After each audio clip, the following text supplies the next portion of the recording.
सरकारे गौसे पाक के वालिद ने वो सेब खा लिया। ख्याल आया माफी लेनी चाहिए। दरिया के किनारे किनारे चले, बाग मिल गया सेब का, टहनियां लटकी हुई पके सेब लगे थे। समझ गए इसी बाग का सेब होगा। डर कितना था, एक सेब की कीमत देखें, एक सेब की कीमत। आज लोग गरीबों का हक खा जाते हैं, डकार तक नहीं लेते। कितने यतीम भतीजों को जहर दे दिया गया ताकि उनके हिस्से की संपत्ति भी हमें मिल जाए। वो भाई यतीम तो नहीं देख रहा, लेकिन खुदा देख रहा है, खुदा देख रहा है। गरीब तो जहर खा के मर गया, लेकिन हिसाब अल्लाह को देना है, हिसाब अल्लाह को देना है। अकीदे मजबूत रखो। हालात कैसे होते, मैं ज्यादा बात नहीं बढ़ाना चाहता, बस चंद बातें गौर से। बाग में पहुंच गए, एक ना बाग की सफाई कर रहा था, उससे आपने कहा तू बाग का मालिक है? उसने कहा नहीं। कहा काम क्या है? कहा मुझे बाग के मालिक से मिलना है। कहा क्यों? बाग के मालिक किसी से मिलते नहीं है, वो गोशा नशीं रहते हैं। उसने कहा मेरा जरूरी काम है। आने वाले ने कहा, यानी सरकार गौस पाक के वालिद ने। काम बताइए क्या है? तो आप फरमाने लगे मैंने बिना इजाजत के सेब उठा के खा लिया, बिना इजाजत के सेब दरिया से उठा के खा लिया। बस उसी के बारे में माफी के लिए आया हूं, उसी के लिए माफी के लिए आया हूं। आज बंदा थप्पड़ मार के कहता तुझसे जो हो कर लेना, थप्पड़ मार के जो हो कर लेना, देख लूंगा मैं तुझे। नहीं, डरे अल्लाह के अजाब से। आप कहने लगे मुझे माफी चाहिए। खादिम गया, आप ना एक झोंपड़ी में इबादत में मसरूफ थे, जाके पूछा हुजूर इजाजत दें तो एक परदेसी है, नौजवान है, आपसे मिलना चाहता है। अब्दुल्ला सुमई सरकार गौसे पाक के नाना कहते हैं बात क्या है? का बात यह है कि उसने कहा है कि वो कोई सेब उठा के उसने खा लिया था, उसकी माफी के लिए आया है। जब इतनी बात सुनी ना तो समझ गए आज एक वली आ गया है, और ऐसे खुश हो गए जैसे किसी का बरसों से इंतजार कर रहे थे। कहने लगे अच्छा भेजो। जब हजरत अबू साले तशरीफ लाए, आपने सर से लेके पैर तक देखा। फरमाने लगे शहजादे कैसे आए? कहने लगे हुजूर बस माफी के लिए आया था। कैसी माफी? का रोजे से था, किनारे बैठ के इफ्तार के लिए पानी पिया, भूख लगी, सेब आ रहा था, उठा के खा लिया। बस एक डर मुझे सोने नहीं देगा। कहा कौन सा डर? कहा कहीं अगर कयामत में आपने गिरबान पकड़ लिया तो मैं रब की बारगाह में जवाब क्या दे पाऊंगा? कहा उसी की माफी के लिए आया हूं। जैसे इतना कहा है, अल्लाह अकबर, अब्दुल्ला सुमई समझ जाते हैं वो आया है जिसका इंतजार था हमें। कहते हैं बेटे ऐसे माफी नहीं मिलेगी, माफी की शर्त यह है तुम्हें इतने साल तक मेरे बाग की देखभाल करना पड़ेगी। आपने कहा ठीक है माफी मिल जाएगी? कहा हाँ। आपने फिर शर्त मंजूर की, बाग की रखवाली करते रहे। एक मुद्दत मुकर्ररा तक आपने बाग की रखवाली की है। जब मुद्दत पूरी हो जाती है फिर उठ के जाते हैं बाबा आप तो माफी दे दीजिए। कहा मुद्दत पूरी हो गई है।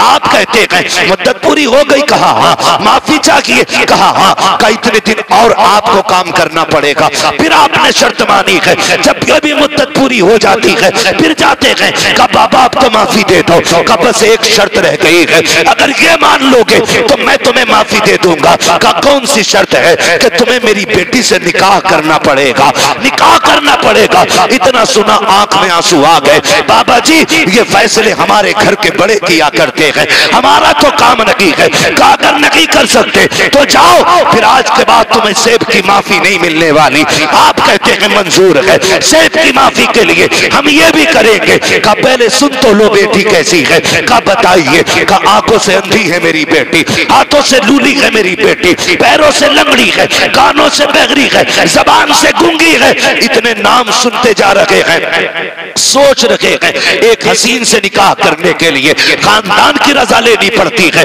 यहाँ इतने ऐब एक बच्ची में मौजूद है। कहते फिर जब चुप हुए कहा कहो क्या इरादा है, सेब की माफी चाहिए कि नहीं? कहते मंजूर है, हर शर्त मंजूर है। फिर अब्दुल्ला सुमगी ने जब निकाह कराया है कहा कहाँ है मेरी बीवी? कहा वो जो सामने घर है उसी के अंदर तुम्हारी बीवी है। आप जब दरवाजे पे गए दस्तक दी, अंदर से बहुत खूबसूरत लहजे में आवाज आई, ठहरे भी दरवाजा खोलती हो। आप ठहर जाते हैं, कहा ये कौन है बोलने वाला? मेरी बीवी तो बोलना नहीं जानती है। जैसी दरवाजा खोला है चांद से ज्यादा रोशन चेहरा निगाहों के सामने है, परी पैकर वजूद निगाहों के सामने, देख के हैरत में है। सलाम किया, जवाब मिला, वापस पलट आते हैं, बाबा किधर भेज दिया था? कहा क्यों? कहा वहां मेरी बीवी नहीं है, वहां तो कोई और बच्ची है। कहा क्यों? कहा उसकी आंखें भी मौजूद हैं, वो बात भी करती है, वो तो चल के आई है, हाथों से दरवाजा खोला है, मुस्कुरा के कहते हैं बेटे वही तो तेरी बीवी है।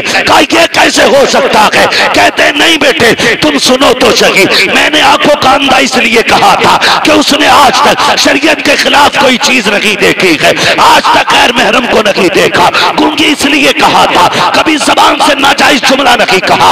आपको मैंने हाथों के पाकिज इसलिए कहा कि नाजायज काम नहीं किया है, पैरों से लूला लंगड़ा इसलिए कहा कि गलत तरफ चली नहीं है। ये बातें जब सुनी है कहते बाबा बता तो सही ये क्यों किया गया? कहते बेटे आज तू आया नहीं है, परसों से तेरा इंतजार था, मैंने कहा था मालिक बेटी शान वाली दी है, बेटा कहाँ मिलेगा? कहा बाग मेरे हम लेके आएंगे, उसको पहले आजमा लेना, फिर इंतजार के साथ तू उसका निकाह कर देना। कहते ये जो मैंने काम कराया है तुझसे मजदूरी नहीं ली है, कीमत नहीं ली है, आजमा रहा था देखूं ये मेरी बेटी के लिए सही है कि नहीं। कहा तेरे तकवे ने बता दिया मेरी बेटी के लिए इस वक्त जमीन पे तुझसे ज्यादा बेहतर कोई हो ही नहीं सकता। नारे तकबीर, नारे रिसालत, नारे गौसियत, फैज़ाने गौसे आजम, फैज़ाने बुजुर्गाने दीन। सुभान अल्लाह। एक सेब के लिए अनदेखे में कह रहे हैं मुझे लूली भी पसंद है, लंगड़ी भी पसंद है। आज तो सगा बेटा अब्बा से कह देता, अब्बा कहता मैंने फला जगह रिश्ता कर दिया, बेटा कहता मुंह बंद रखो, लड़की मैं खुद देखूंगा। हाँ मैं खुद देखूंगा। अब्बा के मुंह का थूक सूख जाता है ये सुन करके। तू देखेगा भाई? हाँ तुम क्या जान, तुम हो ओल्ड मॉडल, हम हैं न्यू मॉडल, तुम पुराने दौर की सोच रखने वाले। अब तुम्हें क्या पता औरत आज के दौर में कैसी होनी चाहिए? मैं नौजवानों तुम्हें मशवरा देके जा रहा हूं, मुफ्त में बेहतर मशवरा।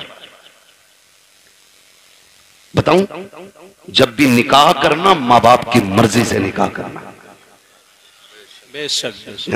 बुरा ना मानना। 3 घंटे नाली पे बैठ के बात करके कह रहा नहीं मुझे पता लड़की कैसी होनी चाहिए, तमाम मच्छर खा के खुजाते खुजाते पागल कुत्ते की तरह खुजा रहा है। अब्बा से कह रहा मुझे पता है कैसी होनी चाहिए, तुम्हें नहीं पता। अरे इसने 40 साल एक औरत के साथ गुजारे, ये जानता क्या अच्छाई होती है उसमें, क्या बुराई होनी चाहिए, और तू 3 घंटे फोन पे चिपक के कह रहा मुझे पता है। सुन भाई, अगर तुझे 3 घंटे में पता तो हमें तेरा भी अंजाम पता है। 6 महीने नहीं गुजरेंगे, या तो तलाक का तोहफा उसके सर पे होगा या मर्डर करके तू फ्रिज में रख चुका होगा। इसलिए आपसे गुजारिश है, रिश्ता करें तो बुजुर्गों की मर्जी के साथ करें। इसलिए कि अगर 1% कमी रिश्ते में होती भी है ना, तो उस कमी को माँ बाप की दुआएं पूरा कर दिया करती हैं, उस कमी को माँ बाप की दुआएं पूरी कर दिया करती हैं। कभी अपनी मर्जी नहीं लगानी है कि भाई मैं अपनी मर्जी से निकाह करूंगा, मेहनत से बाप पालता है। आज हम पूछते हैं ना क्या किया अब्बा ने, औलाद आगे आई तो पता चला बाप का किरदार क्या था। आज जब बेटे ने उंगली थाम के कहा ना अब्बा मेले में जाना है, तो पता चला कि बाप ने हमें कैसे पाला था। माफ कीजिएगा, बाप गरीबी की दौर में कंधे पे बैठा के मेले लेके जाता था। आज बाइक होते हुए हम अपने बाप का बोझ हॉस्पिटल तक नहीं ढो सकते। काय की इंसानियत हमारे अंदर।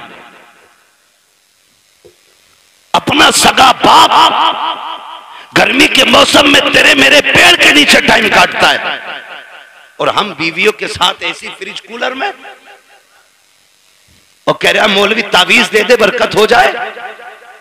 देख तेरी बरकत रोडों पे फिर रही है, तेरी बरकत पेड़ों के नीचे है, देख तेरी बरकत किसी के स्लिप पे बैठी होगी, जाके देख तो पहरी में तेरी बेटी किसी की बैठक में पड़ी होगी, जाके देख तो सकी तेरी बरकत किसी के आंगन में पड़ी होगी। बरकत मुझसे ना मांग, इनसे ना मांग, अगर बरकत चाहिए सोच जिस बाप ने पूरी जिंदगी दूध में पसीना बहा करके तुझे मुझे जवानियां दी है, उसका हाथ पकड़ के उसे फ्रिज में कूलर में वॉशिंग मशीन के सारे ऐश दे दे, खुदा की कसम तू उसके ऐश का इंतजाम कर, खुदा तेरी कब्र में तेरे ऐश के इंतजाम फरमा दे। बेशक बेशक है ना, जितना बड़ा बेटा हो गया इतने लहजे बिगाड़ के बात कर रहे। अब्बा के कह रहे अल्लाह 4 मेहमान आ रहे हैं, तो कह रहा शट अप, क्योंकि इस गधे को 4 इंग्लिश के बोल आ गए ना। अपने अब्बा से कह रहा शट अप, क्यों? कह रहा बेवकूफ हो तुम, तुम्हें पता है मेहमान कैसे बैठाए जाते? कहता आउट, आप बाहर जाइए, मैं देख लूंगा अपने मेहमानों को। वो जानवर अभी तो इतना भी बड़ा इंसान न बन सका कि अपने बाप को बाप कह लेता। खाली कोट पहनाने से गधा मास्टर नहीं हो जाता। बेशक अगर उसके कानों पे 8 पेन लगा दो वो डॉक्टर नहीं बनेगा। खुदा की कसम, इंसानियत अगर इंसान के अंदर है ना तो वह 1000 शैतान डॉक्टरों पे भारी होता है। इंसानियत असल होती, और वो तरक्की पे लानत जो हमें अपनों का बेअदब बना दे। ये भी याद रखिएगा, जो हमें अपनों से दूर कर दे, लानत ऐसी तरक्की पे, लानत ऐसी कामयाबी पे जो हमें बाप का गुस्ताख बनाए। अल्लाह से कसरत नहीं, अल्लाह से बरकत मांगनी है। क्या मांगेंगे? बरकत मांगिए। कसरत तो ये है 15 लाख कमाते महीने में और खर्च 16 लाख होते। बताओ बंदा गरीब है क्या अमीर? गरीब। 15 कमा रहा है, 16 लाख खर्च कर रहा है, अमीर है क्या गरीब? जोर से, क्योंकि हर महीने 1 लाख का कर्जमंद हो रहा है। वो बंदा कमाता है 5000 और 4000 खर्च कर लेता, 1000 बच जाता। बताओ बंदा अमीर है क्या गरीब? बोले अमीर। ये बरकत और कसरत का फर्क है। 15 लाख में भी गुजारा ना हो इसे कसरत कहते हैं, और 500 रुपए में दिन कट जाए इसे बरकत कहते हैं। अपने रब से कसरत नहीं, बरकत मांगो, बरकत मांगो, शोहरत नहीं, इज्जत मांगो, इज्जत मांगो। और इज्जतें उन्हें मिलती हैं जो इज्जत वाले लोग होते हैं। करेंगे इंशाअल्लाह माँ बाप का एहतराम। संडे को छुट्टी होती है स्कूलों की। मेरा टाइम खत्म हो गया, अभी ओवर चल रहा है, होती है कि नहीं?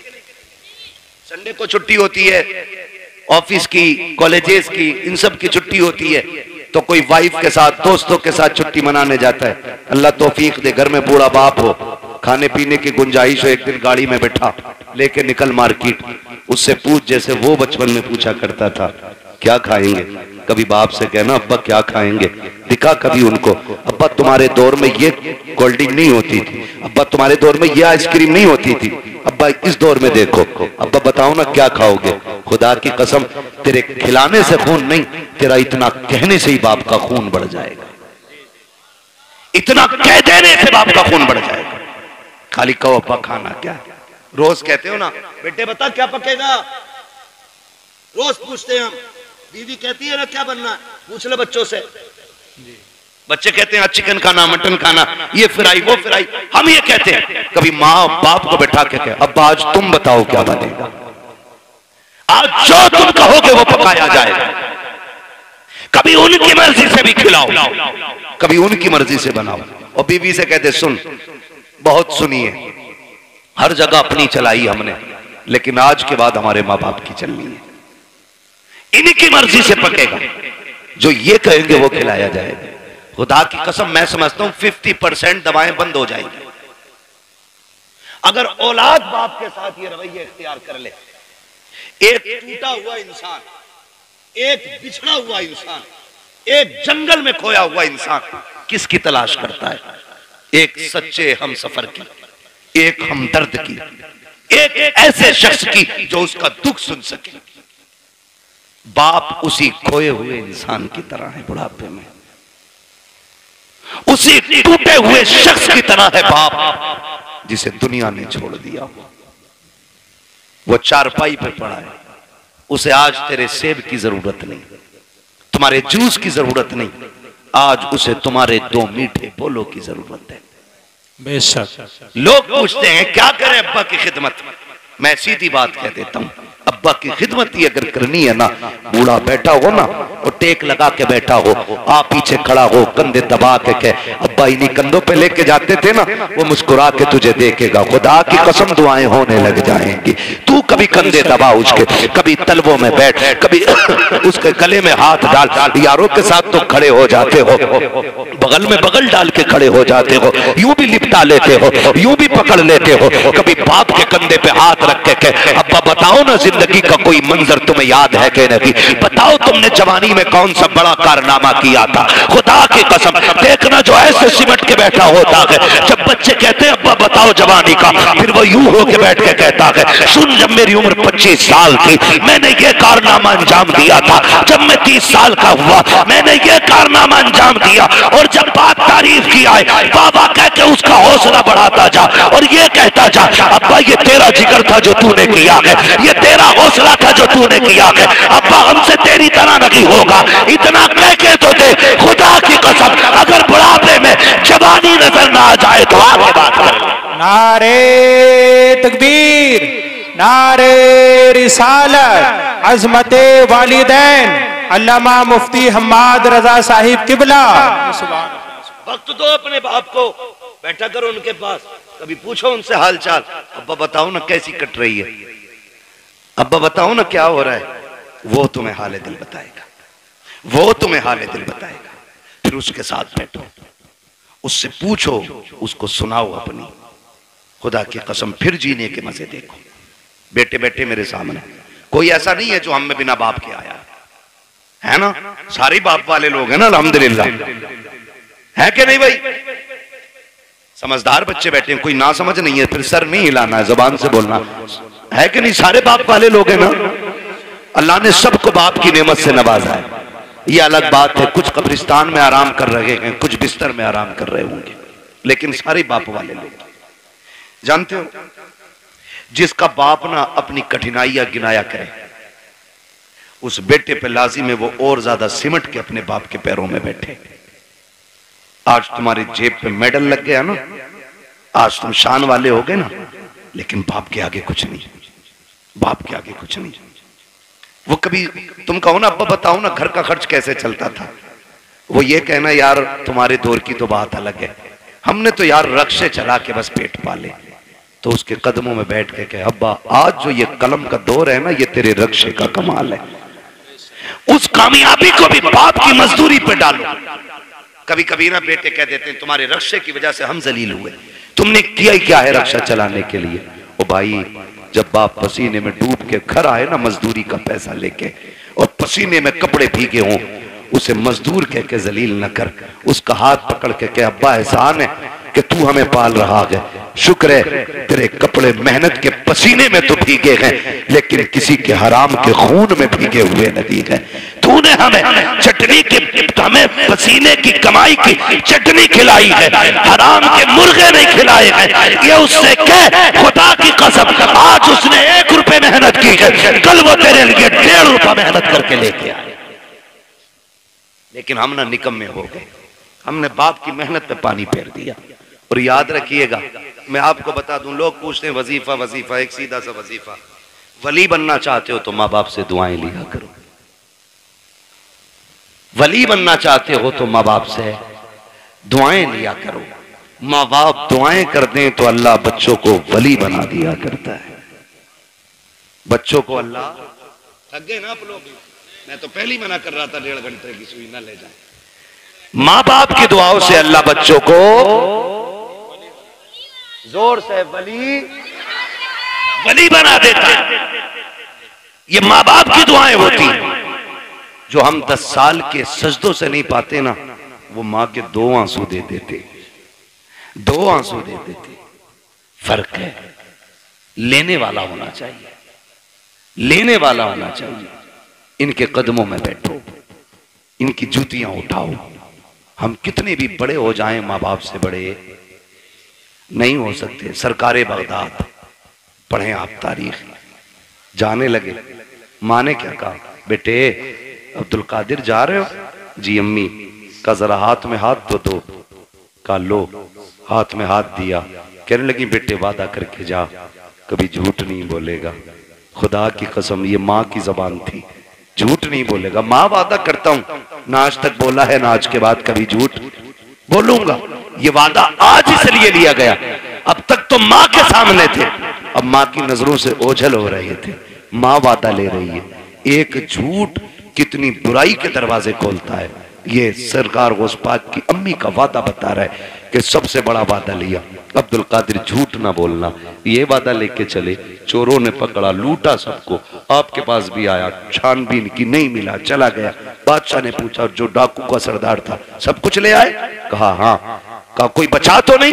एक ने कहा एक बच्चा बचा है, हमने तलाश किया तो कुछ नहीं है, लेकिन वो बता रहा उस पर 40 सिक्के सोने के, हमने सारे छान ली। उसने कहा बुला के लाओ। सरकार गौस पाक तशरीफ लाए। डाकुओं के सरदार ने कहा बेटे क्या है तुम्हारे पास? कहा सोने के सिक्के। कहा कितने? कहा 40। कहा किधर? कहा मेरी माँ ने मेरी सदरी में सिल दिए थे, सदरी का बंद तोड़ा गया, सिक्के खन खन गिरे। डाकुओं का सरदार क्या कहता है? बेटे झूठ बोल के बचा सकते थे। मेरे गौसे पाक क्या कहते? मैं घर से चला था तो मेरी माँ ने वादा लिया था कि झूठ नहीं बोलना है। अगर मैं झूठ बोल देता पैसे बच जाते, लेकिन माँ से किया हुआ वादा तो टूट जाता ना। गौस पाक फरमाते हैं कि ऐसे 40,000 सिक्के कुर्बान, लेकिन माँ से किया हुआ वादा नहीं तोड़ा जाएगा। अल्लाह, माँ से किया हुआ वादा नहीं तोड़ा जाएगा। जैसे इतनी बात कही है, डाकुओं के सरदार ने तोड़ के कहा था शहजादे बता तो सही किस खानदान से ताल्लुक रखता है? फरमाते मैं मुस्तफा के खानदान से ताल्लुक रखता हूँ, मैं हसनी हुसैनी सैयद हूँ। जैसे इतना कहा है, उसने कदम पकड़े, कहने लगे शहजादे माफी चाहते हैं दुख दिया, हमें तौबा करा दीजिए। कहा क्यों? कहा हम ये सोच रहे हैं तुम्हें माँ का वादा याद है, हम गुनाहगारों को खुदा का वादा याद नहीं था। अल्लाह अल्लाह सरकार से पाक ने तौबा कराई डाकुओं के सरदार को। तो जो पीछे वाले लोग थे ना मुक्तदी उसके, कहते हैं जब पीर साहब जन्नत में जाएंगे तो फिर हम भी तो जाएंगे। उस्ताद के साथ वो भी तौबा करके गौस पाक के हाथ पे फिर ताइब हो गए। फरमाया गया जितने लोगों को बगदाद वाले ने तौबा कराई थी, अल्लाह ने सबको वली बना दिया था। सुभान अल्लाह, सबको वली बना दिया था। ये शान सरकार गौसे पाक की है। तो मेरे भाई माँ होती है, चाहे वो गौसे पाक की माँ क्यों ना हो। माँ तो माँ है, चाहे मेरे नबी की माँ क्यों ना हो। क्या आका ने नहीं कहा काश मेरी माँ होती, मैं मस्जिद नबी के मुसल्ले पे होता, वो हुजरे के अंदर होती। कहते हैं मैं नमाज पढ़ाता होता, सूरे फातिहा की तिलावत करता होता, धीरे से पर्दा सरकता, अंदर से मेरी माँ की आवाज आती, बेटा मोहम्मद मेरी बात सुन जा। आका फरमाते हैं सहाबा नमाज तोड़ देता, मुसल्ला छोड़ देता, दौड़ के माँ के पास चला जाता। सहाबा ने कहा था आका बंदगी छोड़ के बंदी के पास? कहते हैं हाँ। सहाबा कहते हैं आका क्यों? कहते हैं इसलिए कि जब माँ राजी होती है तभी खुदा राजी होता है। बेशक जब माँ राजी होती है तभी खुदा राजी होता है। कोशिश ये करनी है अपने माँ बाप की खिदमत करेंगे बेशक इंशाअल्लाह। नाराज हो गए इन कड़वी बातों को सुन करके। मैं जन्नत बांटने नहीं आया ना, और मैं बांट भी नहीं सकता। मेरे बाप की नहीं, जन्नत रसूल पाक की है। हर उस शख्स को जन्नत मिलेगी जिसे मुस्तफा चाहेंगे, और मुस्तफा उसे चाहेंगे जो मुस्तफा को चाहेगा। हाँ, इसलिए मेरी गुजारिश आपसे है रवैये दुरुस्त करें, अपने लहजे अच्छे करें, हराम के लुकमों से बचें, हलाल की तरफ बढ़ें। कोशिश ये करें कि हम जब तक जिंदा रहेंगे अपनी जरूरतें अपने रब की बारगाह में पेश करेंगे। हमारा रब हमारी जरूरतें सुनेगा, वही सुनने वाला है, वही देखने वाला है, वही देने वाला है। अगर दुआएं कबूल नहीं होती हैं, आसान तरीका मेरे इमाम ने बताया कहते हैं वही रब है जिसने तुझको हमतन करम बनाया, हमें भीख मांगने को तेरा आस्था बताया। तुझे हमद है खुदाया, तुझे हमद है खुदाया, वो कवारी पाके मरियम व नफख्तु फीह कातम है अजब निशान आजम, मगर आमीना का जाया वही सबसे अफजल आया, वही सबसे अफजल आया। वो भाई नौजवानों, बच्चों, बुजुर्गों, मुसीबत आ जाए हराम की तरफ हाथ नहीं बढ़ाना गए, अपने रहमान की तरफ हाथ बढ़ाना गए, अपने रब की तरफ हाथ बढ़ाना गए। अगर थक जाए, आफतों से घिर के बैठ जाए तो फिर बेबस नहीं होना गए, फिर करीम रब को आवाज देना, फिर देखना तुझे पुकारने में देर लगेगी, उसकी तरफ से मदद को आने में देर नहीं लगती है। बेशक मदद को आने में देर नहीं लगती है। लेकिन रवैया ही उल्टा, पेट में दर्द उठेगा कह रहा हाय मैया, फिर मैया आ गई तो कह रहा हाय डॉक्टर। डॉक्टर ने कहा बस्ट हो गया अब ना बचेगा, तो कह रहा या अल्लाह ये जो बाद में आया ना, या अल्लाह ये पहले आना चाहिए, ये पहले आना, बस इतना बदलना है अपने को। जब दर्द लगे, चोट लगे, नुकसान हो तो या अल्लाह सबसे पहले जबान से निकलना चाहिए।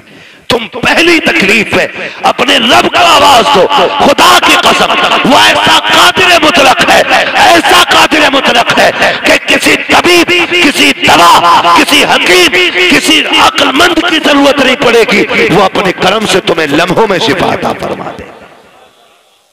वो बहुत बड़ा नाम सुना होगा अपने हजरत इब्राहिम बिन अदहम, सुना है ना?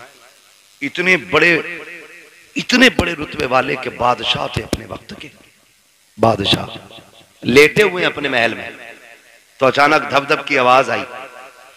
ख्याल आता कि हम भी रब को राजी करें। धक धक की आवाज आई, पूछा कौन है? आवाज आई कि हम हैं।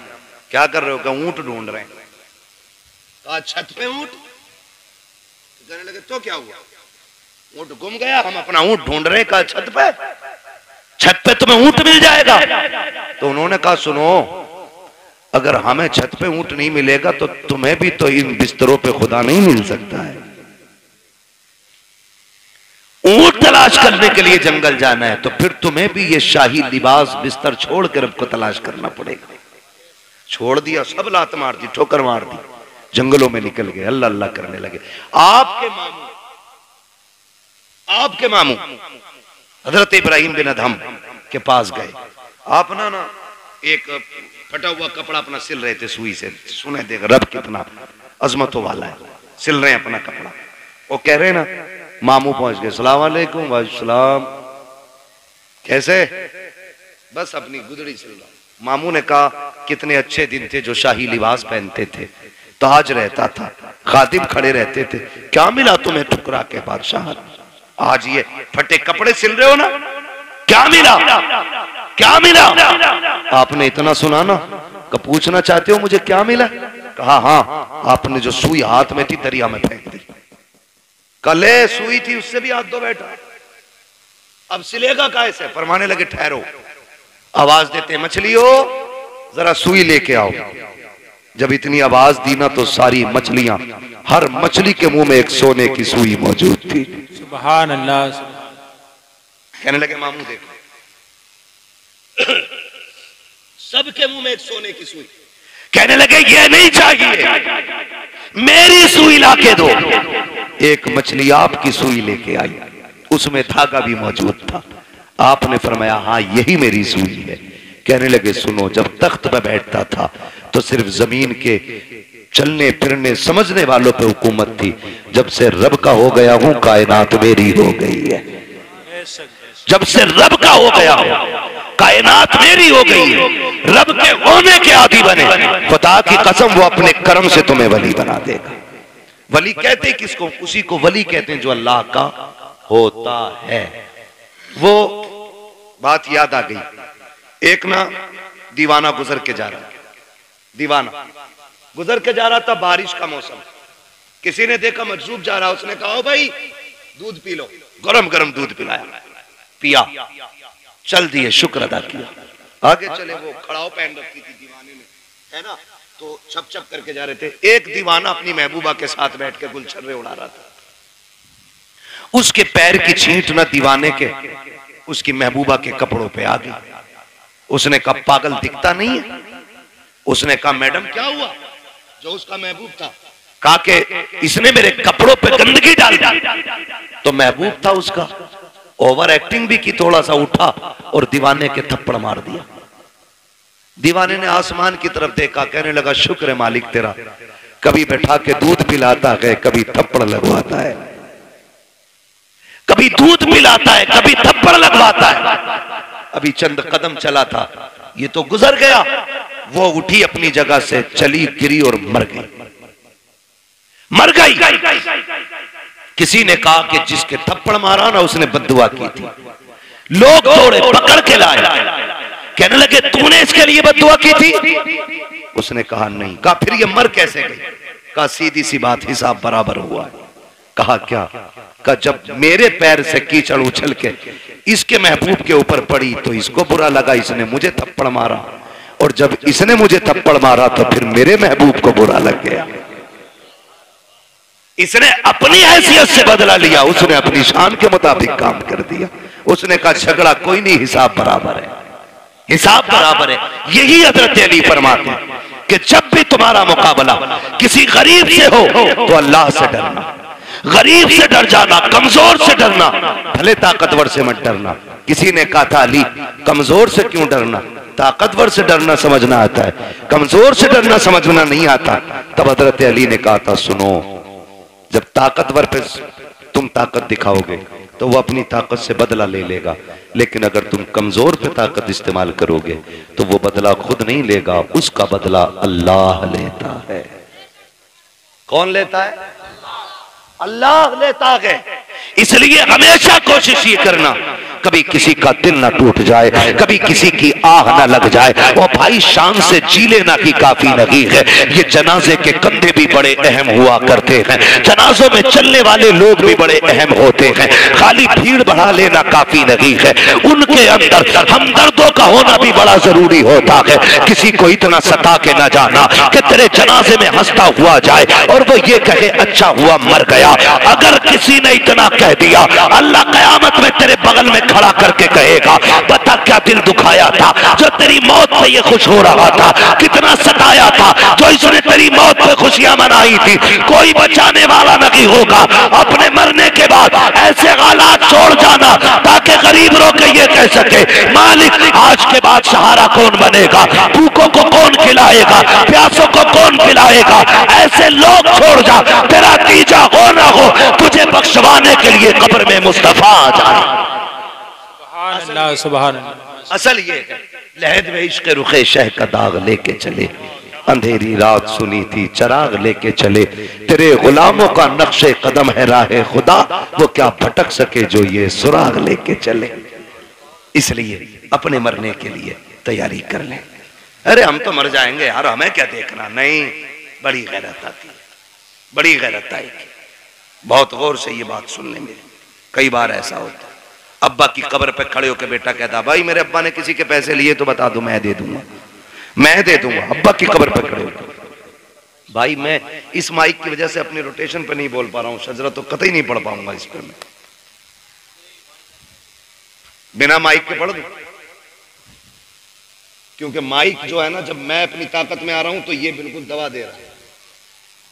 ये थोड़ा सा ये डिस्टर्ब हो रहा है ना इसमें, वो उनकी कमी नहीं है, थोड़ा मशीनरी ऐसी है। आपने थोड़ा सा ज्यादा ही सस्ता कर लिया है ना। जब जलसा बड़ा किया करो ना तो सेटिंग सही नहीं हो पाई शायद इसकी। मैं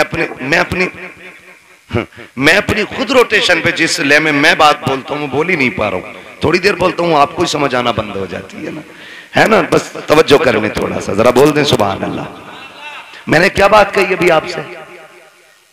अपने जनाजे में ऐसे लोग छोड़ के जाना जो तेरे मरने के बाद तेरे ना होने का एहसास करें तो जिंदगी जिंदगी। तेरे जाने पे अगर किसी ने जश्न मनाया तो फिर कोई जिंदगी जिंदगी नहीं। कई बार होता अब्बा की कब्र पे खड़े होकर बेटा कहता मेरे अब्बा ने किसी का कुछ लिया हो तो भैया तो मांग लो या माफ कर दो, है ना। बता तेरे अब्बा ने जो एक नाली के ऊपर एक गरीब के थप्पड़ मारा था उसका हिसाब कौन देगा? जो एक गरीबान का गरीब का गरीबान पकड़ के बाप ने धक्का दे के कहा था औकात क्या है तेरी, तो तुम्हें क्या लगता आज बेटे की माफी से बाप माफ हो जाएगा? जब बाप की की कब्र पे खड़े होकर बेटा कहता है अगर किसी का मुझ पे हक हो मेरे बाप पे आके ले ले, तो मेरे भाई कोई बेटा नहीं दे पाएगा। जब बेटा कहता, मसीयत का नकीब कहता है आज तेरी माफी से इसकी माफी नहीं होनी है। हमने बार बार इसको डराया था, बार बार इसको बताया था कब्र में आना है, आज ही आ चुका है, अब तेरी माफी से इसका कुछ नहीं होने वाला है। आज हम इससे एक एक बात का गिन गिन के हिसाब लेंगे। फिर कब्र के अंदर रखा जाता है। खुदा की कसम, बेटे बिरयानी खाते होते हैं, यार बिरयानी उड़ाते होते हैं, उस वक्त बाप पे मुश्किल की घड़ियां होती है। और मेरे नौजवानों, अपनी जिंदगी में किसी का हक खा के न जाना, किसी का लेके न जाना, इस इंतजार पे मत जाना कि बेटा माफी मांग लेगा, नस्ल चुका देगी। किसी के चुकाने से कुछ नहीं होगा। अगर दिल दुखाया है, जीते जी माफी मांग लो। अगर बंदा माफ कर देगा तो खुदा भी माफ। बेशक बेशक, ये लाजिम है हम सब के लिए। आखिरत की तैयारी करें। जरूरी नहीं है बुढ़ापे में मौत आए। हमने जवानों के जनाजे उठाए, हमने 10 साल के बच्चों के जनाजे उठाए, हमने 6 माह के बच्चों के जनाजे देखे। आज हमारी उम्र 35, 40, 50 हो गई। हमने तो कोई इतना बड़ा अलग से सजदा नहीं किया था जो उसने इतनी लंबी उम्र का तोहफा दे दिया। वो हमें भी तो 6 महीने पे मार सकता था, हमें भी तो 8 साल की उम्र में खत्म कर सकता था, हमें माँ के पेट से मुर्दा पैदा कर सकता था। लेकिन एहसान है, उसने जिंदगी दी है तो इसका एहसान मानो। इस जिंदगी का कर्ज ये है कि लम्हा लम्हा अपने रब को याद करो, सांस सांस मुस्तफा पे दुरूद पढ़ो और ये ऐलान कर दो, तुम्हें जाना, तुम्हें माना, न रखा गैर से काम, लिल्लाहिल हम्द में दुनिया से मुसलमान गए। ठीक है जी, मेरी बात मुकम्मल हो गई है। अल्लाह बुजुर्गों का सदका अता फरमाए। भाइयों की फरमाइश है शजरा पढ़ दूं। ऑपरेटर साहब से गुजारिश है शजरा पढ़ना है, थोड़ा सा इसको आवाज दे दो अगर है इसमें तो, वरना तो फिर इसे उठा के ले जाके रख लो। मैं बिना माइक के पढ़ लेता हूँ, जरा बोल दो सुभान अल्लाह, जोर से और जोर से, कहीं पुलिस पकड़ के न ले जाए, इसका बोलो। हाँ, कभी कभी तो ऐसा लगता है कि हम इसमें नहीं बोले मर जाएंगे। अगर महफिल में मौत आ भी गई ना तो सुने, वो कहा था किसी ने, तेरे दामने करम में जिसे नींद आ गई है, जो फना न होगी ऐसी उसे जिंदगी मिली है ना। यहाँ मरने वाले भी इंशाअल्लाह मदीने में जाके आंख खोलेंगे। पहली बात तो मदरसा है, हुजूर का घर है, फिर हुजूर की महफिल है ना। हुजूर की महफिल में आंख लग जाए और ख्वाब आता है ना तो फिर हुजूर ही तशरीफ लाया करते, हुजूर ही तशरीफ लाते। जरा बोल दे मचल के सुभान अल्लाह। भाई जो जबरदस्ती खाना खिलाने कह रहे थे, है नहीं हैं सारे लोग, अभी गए तो नहीं है ना कमेटी वाले। अल्लाह आपको सलामत रखे, आपको साथ देना है। जब मैं हाथ का इशारा करूं ना तो समझ जाना मौलवी सांस लेना चाह रहा है। बात सही रहती है साहब, ठीक है कारी साहब। हाँ, जब मौलवी इशारा करे समझ लो मौलवी की तांस घुट रही है, अगली सांस लेना चाहता है। उसी बीच में आपको जोर से क्या बोलना है, इतनी जोर से तो वो बोलते हैं कि जो सुनना ना चाहते, आप सुनना चाहते फिर इतनी सस्ती से बोलें सुभान अल्लाह। हाँ, तो जब आप इतनी जोर से सुभान अल्लाह कहोगे तो मैं इसकी आड़ में सांस ले लूंगा। अल्लाह चाहेगा आपको नेकी मिल जाएगी, और वो बड़ा करीम है, जब आपको देगा तो फिर हमें भी अता कर ही देगा, है ना। तो हाथ का इशारा होगा, फिर क्या बोलना है आपको, सुभान अल्लाह। ये देखो तुम चेयरमैन हो, ये जमींदार लोग हैं, और ये तो तख्त नशीन शहंशाह लोग हैं जी, हम चेयरमैन, ठीक है। तो जमींदारों से लेकर चेयरमैनों तक, चेयरमैनों से लेकर दरबानों तक, दरबानों से लेकर के तख्त नशीनों तक, सभी से गुजारिश है मेरा साथ देंगे और मोहब्बत से बोलेंगे सुभान अल्लाह। कई लोग तब भी ऐसे घूर के देख रहे हैं कि डेला मार देंगे। मर्जी है तुम्हारी, मेरे भाई ने कहा इसलिए पढ़ रहा हूं शजरा, वरना कतई नहीं पढ़ता, इतना थक गया हूं। बोले जरा, मैं एक बात बता दूं, मैं नमाज की नीयत नहीं बांध रहा हूं। कभी सोच रहे हो तरावी में क्या होता है, हजरत 15 पारे शबीने में कभी कभी होती थी ना, तो इमाम साहब ने नीयत बांध ली, अपना आप हुक्का लेके बैठ के ना ली, जब तक रुकू चल रहा है तब तक हुक्का चल रहा है, रुका है हुक्का बहकर रुकू। तो ये नियत नहीं है मेरी नमाज की कि तुम चुप जाओगे मैं चलता ही रहूंगा, तुम सुभान अल्लाह कहोगे तो आगे चलूंगा, वरना वही नियत तोड़ दूंगा। ठीक है जी, जरा बोल दे सुभान अल्लाह। माशाअल्लाह, जियो सलामत रहो। 2 बज गए हैं लेकिन लग नहीं रहा 2 बज रहे, 2 घंटे और बोल लूं, कर लूं 2 घंटे और तकरीर। इधर वाले लोग सोच रहे हैं घर पे पिटाई पक्की है, बता के ही नहीं आए। हाय मेरे भाई, सलामत रखे अल्लाह तुम्हें, ये मोहब्बत है। देखो तकरीबन 600-650 किलोमीटर का सफर करके अब तक आया, ट्रेन से नहीं, फ्लाइट से नहीं, अपनी गाड़ी से। थका हुआ था, आपने इस मोहब्बत से सुना कि थकन का एहसास ही खत्म हो गया। अब इस मोहब्बत से आपको शजरा सुनना है कि मुझे लगे ही नहीं मैं तकरीर कर चुका हूं। बोले जरा सुभान अल्लाह। आदम के बेटे शीश, देखो कैमरे वालों पे कतई उम्मीद ना रखिए, ये जलसे में नहीं, ये बिजनेस में आए हैं, ठीक है जी। जलसा तुम्हारा और मेरा है, हाँ, फिर आपको मेरा साथ देना है। बोले जरा सुभान अल्लाह। आदम के बेटे शीश, शीश के बेटे यानस, यानस के बेटे कैनान। माशाअल्लाह, अल्लाह सलामत रखे। कुछ लोग अब भी ये सोच रहे हैं कि मौलवी करेगा क्या, मैं आ रहा हूं तुम्हारे थोड़े, आ जाओ नीचे को, हाँ कतई नीचे उतार दिए तुम। बोले जरा सुभान अल्लाह।